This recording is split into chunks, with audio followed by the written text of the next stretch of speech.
Louvado seja nosso Senhor Jesus Cristo, para sempre seja louvado. O Senhor esteja convosco, Ele está no meio de nós. Proclamação do Evangelho de Jesus Cristo segundo João. Glória a vós, Senhor. Celebrava-se em Jerusalém a festa da dedicação do templo. Era inverno. Jesus passeava pelo templo no pórtico de Salomão. Os judeus rodeavam-no e disseram: Até quando nos deixarás em dúvida? Se tu és o Messias, dize-nos abertamente. Jesus respondeu: Já vô-lo disse, mas vós não acreditais. As obras que eu faço em nome do meu Pai dão testemunho de mim. Vós, porém, não acreditais, porque não sois das minhas ovelhas. As minhas ovelhas escutam a minha voz. Eu as conheço e elas me seguem. Eu dou-lhes a vida eterna, e elas jamais se perderão, e ninguém vai arrancá-las de minha mão. Meu Pai, que me deu essas ovelhas, é maior que todos, e ninguém pode arrebatá-las da mão do Pai. Eu e o Pai somos um. Palavra da salvação. Glória a vós, Senhor. Meu irmão, minha irmã, continuamos a meditar nesta semana o Evangelho de João, no capítulo 10, hoje nos versículos de 22 a 30. Jesus, depois de ter falado sobre si, Ele é a porta do redil das ovelhas, Ele é o bom pastor, continua o seu discurso junto aos judeus.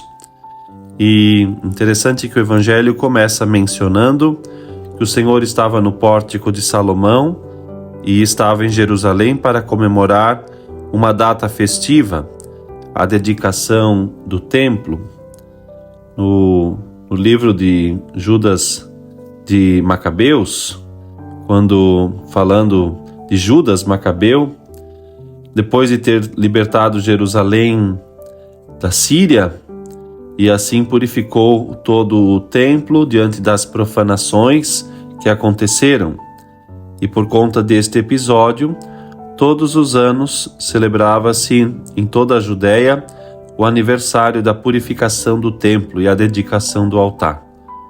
E essa festa, que também era chamada Festa das Luzes, porque era costume acender lâmpadas, velas, lamparinas, enfim, como símbolo da lei, e colocar estas velas, estas lamparinas nas janelas das casas. E nesse contexto, então, histórico, Nosso Senhor está em Jerusalém quando lhe perguntam se ele é de fato o Messias ou não. E falavam assim, não com o desejo de conhecer a verdade, mas para preparar um caminho de calúnia.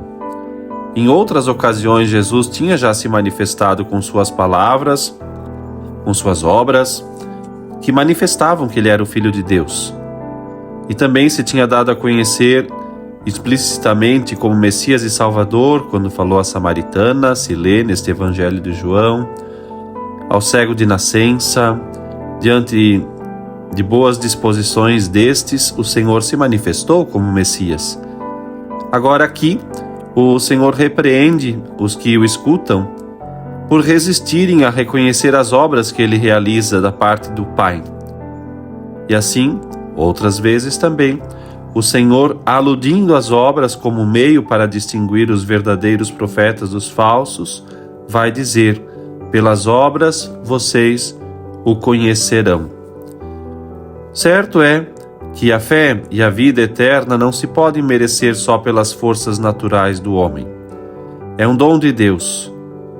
Mas é verdade também que o Senhor não nega a sua graça para quem crê e para quem quer se salvar, porque todos os homens podem se salvar e podem chegar ao conhecimento da verdade.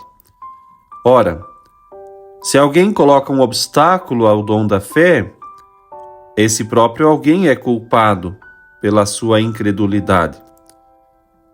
Eu posso ver as graças à luz do sol, mas se eu fecho os olhos, dando um exemplo, não vejo. Isso não por culpa do sol, mas por minha culpa. Porque ao fechar os olhos, eu que impeço a graça de chegar, né? Imaginando que a graça seja como a luz do sol. E por isso, então, elevando este exemplo, se eu coloco resistência à graça divina, assim como coloco resistência para enxergar a luz do sol fechando os olhos, não poderei enxergar, conhecer e amar nosso Senhor. Agora, se eu, ajudado pela graça, reconheço o Cristo em minha vida como Senhor, como pastor, como porta, Ele poderá então assim entrar e fazer morada em meu coração. Neste mundo, é verdade, haveremos de lutar, teremos feridas, mas se mantermos-nos unidos ao bom pastor, ninguém, nada vai nos arrebatar das mãos de Cristo, porque Ele, ainda que seja forte e maligno, Ele é maior. E esta é a nossa esperança, que o Senhor nos concederá a perseverança final. E assim, um dia, por meio da misericórdia de Deus, poderemos chegar na glória do céu. Antes, sim, é preciso lutar para corresponder à graça e ser cada dia mais fiel ao chamado que o Senhor nos faz. Esta é a bondade de Deus que nos chama, como Ele e o Pai são um só, também nos chama a unir-se a Ele para sermos um só pela graça de Deus. Que o Senhor te conceda um excelente dia e que perseveremos buscando esta graça. Deus te abençoe.